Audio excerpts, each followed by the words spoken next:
নমস্কার বন্ধুরা, আমি রান্না করেছি ঝিঙে পোস্ত।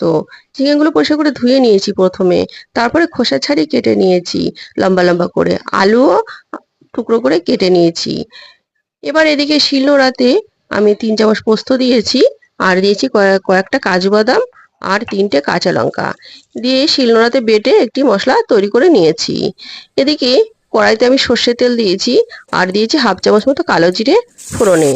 এবার ফোড়নটা হয়ে আসলে আমি দিয়ে দিয়েছি টুকরো করে রাখা আলুগুলো। এবার সামান্য লবণ দিয়ে হালকা লালচে ভাব করে ভেজে নিয়েছি। এবার 3টে কাঁচা লঙ্কা দিয়ে দিয়েছি আস্ত। এবারে দিয়েছি কেটে রাখা ঝিঙেগুলো।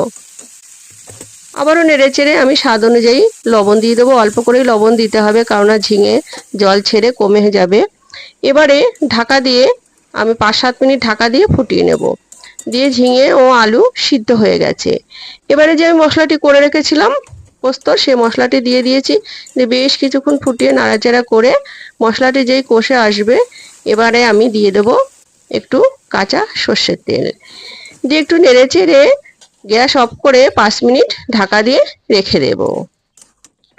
তো কমপ্লিট আমার ঝিঙে পোস্ত। এটি গরম ভাতের সাথে খেতে অসাধারণ লাগে, এবং রুটি কিংবা পরোটার সাথেও খাওয়া যেতে পারে। আবারও আসবো নতুন কোনো রান্নার ভিডিও নিয়ে। নমস্কার।